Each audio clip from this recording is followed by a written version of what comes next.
Slavery has been a practice in American history. The first African slaves were brought to Jamestown, Virginia to help produce tobacco.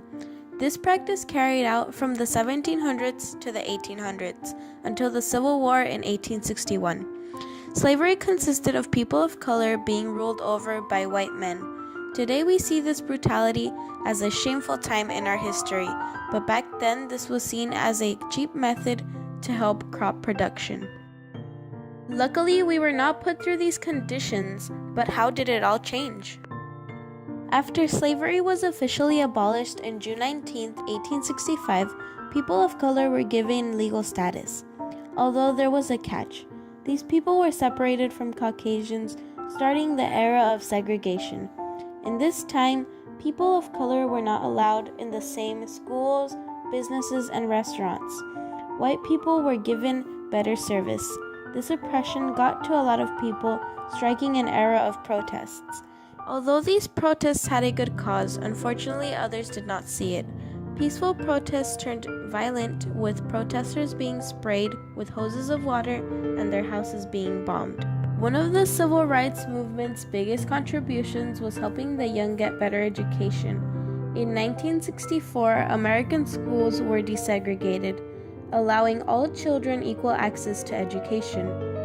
This was the first major victory, leading to the Civil Rights Act of 1964, outlawing racial discrimination in America.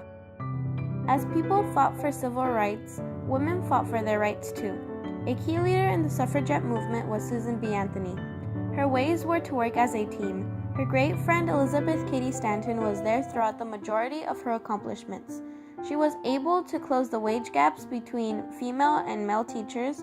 They were also the first to bring the idea of a female vote. Although these women had a lot of accomplishments, they also had a lot of hardships. On November 5, 1875, Susan B. Anthony casted a vote and was arrested 2 weeks later.